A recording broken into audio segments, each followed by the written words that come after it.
వర్తమానం వార్తలకు స్వాగతం. నేను మీ ఉదయ్ కుమార్. ఈరోజు వార్తల్లోని ముఖ్యాంశాలు: పాలస్తీనా రైతులపై క్రూరంగా దాడి చేసిన ఇజ్రాయెల్ సెటిలర్,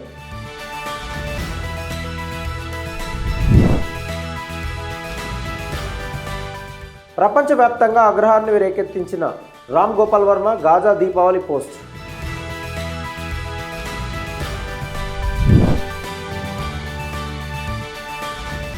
పరిస్థితుల కారణంగా ఆర్జేడీతో పొత్తు పెట్టుకోవాల్సి వచ్చింది బీహార్ సీఎం నితీష్ కుమార్,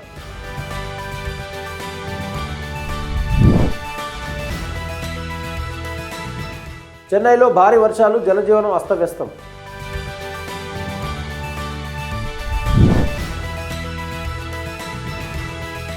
జూబ్లీహిల్స్ ఉప ఎన్నికకు రికార్డు స్థాయిలో 283 నామినేషన్లు,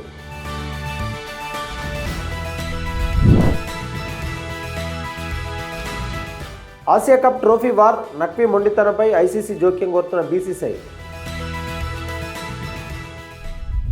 పాలస్తీనా రైతులపై ఇజ్రాయెల్ సెటిలర్లు దారుణానికి పాల్పడ్డారు. సెంట్రల్ వెస్ట్ బ్యాంక్లోని టర్ముస్ ఆయా గ్రామంలో ముసుగు ధరించిన యూదు సెటిలర్ ఒక పాలస్తీనా మహిళపై కర్రతో దాడి చేయడంతో ఆమె తీవ్రంగా గాయపడింది. ఈ దాడిని అమెరికా జర్నలిస్టు జాస్పర్ నతానియల్ వీడియోలో బంధించారు. ఇజ్రాయెల్ వలసదారుడు 55 ఏళ్ల పాలస్తీనా రైతును తన కర్రతో స్పృహ కోల్పోయేలా కొట్టాడని ఆయన అన్నారు. ఆ మహిళను అపాఫ్ అబు అలియా అలియాస్ ఉమే సలేహుగా గుర్తించారు. ఆమె తన కుటుంబం కోసం ఆలివ్ పండ్లను కోయడానికి పొలానికి వెళ్ళింది. ఈ వీడియోను అమెరికా జర్నలిస్టు సోషల్ మీడియాలో షేర్ చేశారు. పాలస్తీనా మహిళ రైతుపై దాడి చేసిన ఇజ్రాయెల్ యువకుడు ఒక పెద్ద కర్రను పట్టుకొచ్చి ఆలియాను కొట్టడం ఈ వీడియోలో కనిపిస్తుంది. ఇజ్రాయెల్ వలసదారుడు ఆలియా స్పృహ కోల్పోయే వరకు ఆమె తలపై పదే పదే కొట్టాడని అమెరికా జర్నలిస్టు నతానియల్ చెప్పాడు. ఆమె నేలపై పడిపోయినా అతడు మాత్రం ఆమెను కొట్టడం ఆపలేదు. ఆ మహిళను ఆసుపత్రికి తరలించారు. మెదడు రక్తస్రావం కావడంతో ఆమెను ఇంటెన్సివ్ కేర్ యూనిట్లో చేర్చినట్లు పాలస్తీనా మీడియా నివేదికలు తెలిపాయి. ఈ దాడిలో పాలస్తీనియన్తో సహా మరో 2 వ్యక్తులు కూడా గాయపడ్డారని నివేదికలు చెబుతున్నాయి. గాయపడిన మరొక వ్యక్తి విదేశీ జాతీయుడు. అతను ఆలివ్ పంట కాలంలో ఇజ్రాయెల్ వలసదారుల నుండి తరచుగా హింసాత్మక దాడికి గురవుతున్న పాలస్తీనియన్లకు సాయం చేయడానికి అక్కడికి వెళ్ళాడని చెప్తారు. బీబీసీ నివేదిక ప్రకారం ఇజ్రాయెల్ రక్షణ దళాలు ఈ ప్రాంతానికి వచ్చిన తర్వాత ఘర్షణ ఆగిందని, సెటిలర్లు చేసే హింసను తీవ్రంగా ఖండిస్తున్నట్లు తెలిపింది. అయితే అమెరికన్ జర్నలిస్ట్ నతానియల్ ఈ వాదనను తిరస్కరించారు. దాడి జరుగుతున్న సమయంలో అక్కడికి ఇజ్రాయెల్ దళాలు రాలేదు అని అన్నాడు. ఇజ్రాయెల్ సైనికులు దాడి జరిగిన ప్రదేశంలో ముందే ఉన్నారని, సెటిలర్ల దాడికి ముందే ఇజ్రాయెల్ దళాలు అక్కడి నుండి వేగంగా పారిపోయాయని కూడా ఆయన ఆరోపించారు. ఈ వీడియో ఫుటేజ్ పాలస్తీనాలో మానవ హక్కుల పరిస్థితిపై యుఎన్ ప్రత్యేక ప్రతినిధి ఫ్రాన్సిస్కా అల్బానిస్ దృష్టిని ఆకర్షించింది. వీడియోను షేర్ చేస్తూ ఇటువంటి దాడులు సంవత్సరాలుగా కొనసాగుతున్న ఇజ్రాయెల్ వైపు నుండి ఎటువంటి చర్యలు లేవని ఆమె వాపోయింది. 2 సంవత్సరాలుగా యావత్ ప్రపంచం వెస్ట్ బ్యాంకులో ఇలాంటి దృశ్యాలను చూసింది. నాగరిక ఇజ్రాయెలీలు ఎక్కడ ఉన్నారో నాకు ఆశ్చర్యంగా ఉంది. కేవలం టెల్ అవీవ్లో నిరసన తెలిపేవారు మాత్రమే మంచివారేమో అని ఆమె ఎక్స్లో రాసింది. హమాస్ పట్ల ద్వేషం వేరే విషయం, కానీ తమ తోటి పౌరులు నేరస్తుల్లా విచ్చలవిడిగా ప్రవర్తించకుండా ఆపడానికి చర్య తీసుకోవాల్సిన బాధ్యత వారికి లేదా అని పోస్ట్లో ఆమె రాసుకొచ్చారు. వివాదాస్పద సినీ దర్శకుడు రామ్ గోపాల్ వర్మ ఎక్స్లో పెట్టిన దీపావళి పోస్టుపై అంతర్జాతీయంగా తీవ్ర నిరసన వ్యక్తమైంది. భారతదేశంలో ఒక్కరోజే దీపావళి, కానీ గాజాలో రోజు దీపావళిని పోస్టు చేసి దానికి 3 ఫైర్ ఎమోజీలను ఆయన జోడించారు. ఈ ట్వీట్స్ పోస్టు చేసిన క్షణాల్లోనే సోషల్ మీడియాలో వైరల్గా మారింది. హిందూ దీపాల ఆనందకరమైన పండుగను గాజాపై ఇజ్రాయెల్ నిరంతర బాంబు దాడితో పోలుస్తూ చేసిన వ్యాఖ్య క్రూరమైనది, అసభ్యకరమైనది. ఈ ప్రాంతంలో జరుగుతున్న మారణ హోమాన్ని అపహాస్యం చేసేదని నెటిజన్లు మండిపడ్డారు. పాలస్తీనాపై ఇజ్రాయెల్ దాడులతో వేలాది మంది పౌరులు మరణించిన గాజా మానవత విపత్తుపై పెరుగుతున్న ప్రపంచ ఆగ్రహం మధ్య షేర్ చేసిన ఆర్జీవీ పోస్ట్ జర్నలిస్టులు, రచయితలు, మానవ హక్కుల కార్యకర్తలు, విద్యావేత్తల నుండి తీవ్ర విమర్శలను ఎదుర్కొంది. గాజాపై జరుగుతున్న దాడులను దీపావళితో పోల్చడంపై తీవ్ర నిరసన వ్యక్తమైంది. నైతికంగా అవినీతిమయమైన దేశంలో వైరస్ను చంపడానికి ఏం మిగిలి ఉందనే శీర్షికతో ప్రముఖ జర్నలిస్టు రానా అయూబ్ దీనికి రీపోస్ట్ చేశారు. రామ్ గోపాల్ వర్మకు గాజాపై సానుభూతి లేకపోవడాన్ని విద్యావేత్త రాఖీ త్రిపాఠి తోసిపుచ్చారు. ఈ వ్యక్తికి వేడుక విధ్వంసం మధ్య తేడా తెలియదు, అతను క్రూరమైన వాడు అని ఆమె విమర్శించారు. హక్కుల కార్యకర్త అలీ అసద్ మాట్లాడుతూ దీనిని సామాజిక క్షీణతకు చిహ్నంగా అభివర్ణించారు. ఇలాంటి వ్యక్తులు ఇజ్రాయిలీల కంటే అధ్వానం, జియోనిస్టులకు బానిసలు అని ఘాటుగా వ్యాఖ్యానించారు. మరోవంక రామ్ గోపాల్ వర్మ సామూహిక బాధలను చిన్నచూపు చూస్తున్నారని విమర్శకులు ఆరోపించారు. ఇది నిజంగా ద్వేషపూరిత సమాజం, నైతిక క్షీణతను ప్రతిబింబిస్తుంది. జవాబుదారీతనం కోసం డిమాండ్లతో సోషల్ మీడియా విరుచుకుపడింది. వర్మ తక్షణమే ఈ పోస్టును తొలగించి దురాగతులను ఎగతాళి చేసే ద్వేషపూరిత ప్రసంగాన్ని శిక్షించాలని వేదికపై పిలుపులతో ఎక్స్ నిండిపోయింది. బైకట్ ఆర్జీవీ, జస్టిస్ ఫర్ గాజా వంటి హ్యాష్ట్యాగులు ప్రపంచవ్యాప్తంగా ట్రెండ్ అయ్యాయి. పాలస్తీనా సంఘీభావ ఉద్యమాలు తమ స్వరాలను పెంచాయి. ఇప్పటి వరకు రామ్ గోపాల్ వర్మ క్షమాపణ లేదా వివరణ ఇవ్వకపోవడం వివాదాన్ని మరింత పెంచింది. కాగా ఇటీవల తన స్థాయికి తగ్గ సినిమాలు రూపొందించడం విఫలమవుతున్న ఆర్జీవి తన మాటలు చేతల పరంగానూ విఫలమవుతున్నాడంటూ కొందరు సోషల్ మీడియాలో కామెంట్లు చేస్తున్నారు. రికార్డు స్థాయిలో వరుసగా 5వసారి బీహార్ సీఎం పదవిని ఆశిస్తున్న నితీష్ కుమార్ ముజాఫర్ జిల్లాలోని మీనాపూర్లో తన తొలి ఎన్నికల ర్యాలీలో ప్రసంగించారు. లాలూ ప్రసాద్ అధికారంలో ఉన్నప్పుడు మహిళల కోసం ఏం చేయలేదని, దాన కుంభకోణంలో ఛార్జ్షీట్ తనను పదవి నుంచి దిగిపోయేలా చేసినప్పుడు భార్య రబ్రీదేవిని ఆసరాగా చేసుకున్నారని నితీష్ ఆరోపించారు. మహిళా సాధికారతలో తన ప్రభుత్వం ప్రాధాన్యత గురించి మాట్లాడుతూ ఇటీవల ప్రారంభించిన ముఖ్యమంత్రి మహిళా రోజ్గార్ యోజన పథకం కింద దాదాపు 1 కోటి మంది మహిళల ఖాతాల్లో ఒక్కొక్కరికి 10,000 రూపాయలు జమ చేసినట్లు పేర్కొన్నారు. కానీ నేడు ఆర్జేడీ పాలనలో ఇందుకు విరుద్ధంగా మహిళలు వివక్షకు గురయ్యారని నితీష్ ఆరోపించారు. ఒకప్పుడున్న పరిస్థితుల కారణంగానే ఆర్జేడీతో పొత్తు పెట్టుకున్నానని, అది తప్పు అని తెలియడానికి తనకెంతో సమయం పట్టలేదని నితీష్కు గుర్తు చేసుకున్నారు.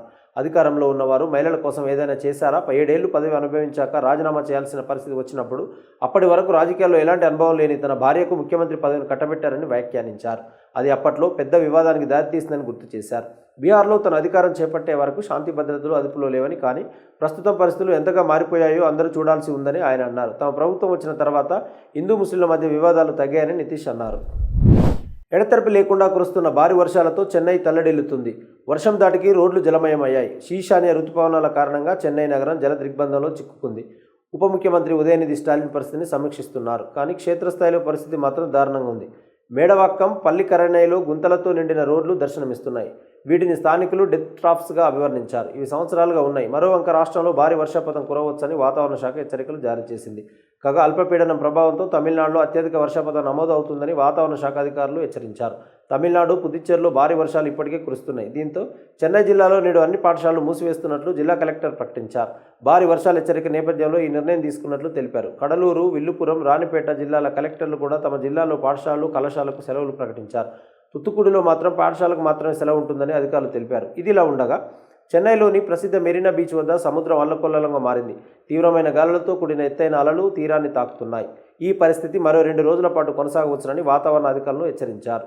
మత్స్యకారులు, తీర ప్రాంత ప్రజలు అప్రమత్తంగా ఉండి భద్రతా సూచనలను పాటించాలని వారు సూచించారు. జూబ్లీహిల్స్ ఉప ఎన్నికల్లో అనూహ్యంగా రికార్డు స్థాయి నామినేషన్లు దాఖలయ్యాయి. మొదటి 6 రోజుల్లోనే 94 మంది అభ్యర్థులు నామినేషన్లు దాఖలు చేశారు. చివరి రోజు రిటర్నింగ్ అధికారి కార్యాలయానికి 189 మంది అభ్యర్థులు తమ నామినేషన్ పత్రాలను సమర్పించడానికి వచ్చారు. అధిక సంఖ్యలో అభ్యర్థులు రావడం, మధ్యాహ్నం 3 గంటల వరకు సమయం ఉండటం వల్ల అభ్యర్థులు వరుసగా తమ పత్రాలను దాఖలు చేయడానికి వీలుగా రిటర్నింగ్ అధికారి టోకెన్లు జారీ చేశారు. రాత్రి 9:30 గంటల వరకు కేవలం 90 నామినేషన్లు మాత్రమే ప్రాసెస్ చేశారు. అర్ధరాత్రి దాటిన తర్వాత కూడా అనుమతి కోసం వేచి ఉండడంతో గంటల తరబడి నామినేషన్ ప్రక్రియను కొనసాగించడానికి అధికారులు ఎన్నికల కమిషన్ నుండి ప్రత్యేక అనుమతి కోరింది. అన్ని పత్రాలు ఆమోదించాక మొత్తం నామినేషన్ల సంఖ్య 283కు చేరుకుంది. కాగా ప్రభుత్వ విధానాలకు వ్యతిరేకంగా అనేక సంఘాలు పోటీ చేసేందుకు ముందుకు రావడంతో నిరసన ప్రకటించేందుకు రికార్డు సంఖ్యలో నామినేషన్లు దాఖలయ్యాయి. ఈ ఆచారంలో ఫార్మసిటీ ప్రాజెక్టు కోసం భూమి ఇచ్చిన రైతులు, త్రిబుల్ భూసేకరణ వల్ల ప్రభావితమైన భూ యజమానులు, ఉద్యోగ నియామకాలను డిమాండ్ చేస్తున్న నిరుద్యోగ యువజన సంఘాల ప్రతినిధులు, షెడ్యూల్ కులాల వర్గీకరణ కోసం పిలుపునిచ్చే మాల కమ్యూనిటీ సంస్థల సభ్యులు, పదవి విరమణ తర్వాత ప్రయోజనాలు కోరుతున్న రిటైర్డ్ ఉద్యోగుల సంఘాలు నామినేషన్లు దాఖలు చేయడానికి తరలివచ్చారు. పెద్ద సంఖ్యలో అభ్యర్థులు తరలిరావడంతో షేక్పేట తహసీల్దార్ కార్యాలయం చుట్టూ కొద్దిసేపు ఉద్రిక్తత నెలకొంది. ఈ ఆచారం నుండి వచ్చిన రైతులు ప్లకార్డులు పట్టుకుని మాకు ఫార్మసిటీ వద్దు, మా భూములు మాకు ఇవ్వాలి వంటి నినాదాలు చేశారు. కాగా ఎంతోమంది అభ్యర్థులు పోటీ చేసినా ఈవీఎంలు ఉపయోగించి ఎన్నికలు నిర్వహిస్తామని ఎన్నికల అధికారులు స్పష్టం చేశారు. కేంద్ర ఎన్నికల సంఘం ప్రవేశపెట్టిన M3 మోడల్ ఈవీఎంలు 384 మంది అభ్యర్థుల పేర్లు ఉంచవచ్చునని వారు తెలిపారు. ఆసియా కప్ ట్రోఫీపై ప్రతిష్టంభన కొనసాగుతుంది. ఇది ఇంకా డిఫెండింగ్ ఛాంపియన్స్ ఇంటికి చేరుకోలేదని ఈ మేరకు Pakistan Asia cricket council chief మొయిన్స్ నఖ్వీకి బీసీఐ లేఖ రాసినప్పటికీ ట్రోఫీని అందజేయడానికి ఆయన నిరాకరించారు. దుబాయ్లోని ప్రధాన కార్యాలయంలో బీసీసీఐ ప్రతినిధి తన నుండి ట్రోఫీని తీసుకోవాలని నఖ్వీ పట్టుబడినట్లు సమాచారం. కానీ భారత బోర్డు ఈ ప్రతిపాదనను తిరస్కరించింది. వచ్చే నెలలో జరిగే ఐసీసీ సమావేశంలో బీసీఐ ఈ విషయాన్ని ప్రస్తావించనుంది. ఈ మేరకు బీసీసీఐ కార్యదర్శి, బీసీసీఐ ఏఐసీసీ ప్రతినిధి రాజీవ్ శుక్లా, శ్రీలంక క్రికెట్, ఆఫ్ఘనిస్తాన్ సహా ఇతర సభ్య బోర్డుల ప్రతినిధులు ట్రోఫీని భారతదేశానికి అప్పగించడంపై గత వారం ఏసీసీ అధ్యక్షుడికి లేఖ రాశారు అని ఏసీసీ వర్గాలు తెలిపాయి. దీనిపై ఏసీసీ స్పందించింది. బీసీసీఐ నుండి ఎవరైనా దుబాయ్ వచ్చి వారి నుండి ట్రోఫీని తీసుకోవాలనడంతో ఈ విషయం ముందుకు సాగలేదు. నఖ్వీ నుండి ట్రోఫీని తీసుకునేందుకు తాము అంగీకరించబోమని బీసీసీఐ స్పష్టం చేసింది. అందువల్ల ఈ విషయంపై ఐసీసీ సమావేశంలో నిర్ణయం తీసుకునే అవకాశం ఉందని రాజు శుక్లా అన్నారు. భారత ఆటగాళ్లు ట్రోఫీ ప్రధానోత్సవాన్ని బహిష్కరించాలనే ప్రణాళిక గురించి తనకు ముందుగానే తెలియజేయలేదని నఖ్వీ పేర్కొన్నారు. విశిష్ట అతిథులు వేదికపైకి వచ్చినప్పుడు మాత్రమే బీసీసీఐ ప్రతినిధి భారత క్రికెట్ జట్టు ఆసియా కప్ ట్రోఫీ అవార్డులను అందుకోబోరని తెలియజేశారని ఆయన అన్నారు. అవార్డు ప్రదానోత్సవం గౌరవాన్ని కాపాడుకోవడానికి గాను ఏసీసీ అధ్యక్షుడు విశిష్ట అతిథులతో దాదాపు 40 నిమిషాలు వేచి ఉన్నాడు. అయినా ఫలితం లేకపోయిందని లేఖలో పేర్కొన్నారు. టైటిల్ గెలుచుకున్న జట్టు సభ్యుడితో పాటు ఒక ప్రతినిధి ట్రోఫీని తీసుకోవడానికి పంపాలని ఆ లేఖలో మరోసారి బీసీసీఐని కోరారు. వారొచ్చి ఏసీసీ ప్రెసిడెంట్ నుండి ట్రోఫీని తీసుకునే వరకు తమ కార్యాలయంలో ఉంచుతామని పేర్కొన్నారు. కాగా ఉత్కంఠభరితమైన ఫైనల్లో పాకిస్తాన్పై 5 వికెట్ల తేడాతో గెలిచిన తర్వాత భారత ఆటగాళ్లు నఖ్వీ నుండి ట్రోఫీని స్వీకరించడానికి నిరాకరించారు. దీంతో నఖ్వీ ట్రోఫీని తన కార్యాలయంలో పెట్టేశారు. పాకిస్తాన్కు వెళ్లే ముందు తనను సూచనలు లేకుండా ట్రోఫీని ఇవ్వొద్దని ఏసీసీ సిబ్బందికి సూచించాడని వర్గాలు తెలిపాయి. వాస్తవ వార్తలకు ప్రమాణం టీవీ వర్తమానం. ఈ వార్తలు ఇంతటితో సమాప్తం.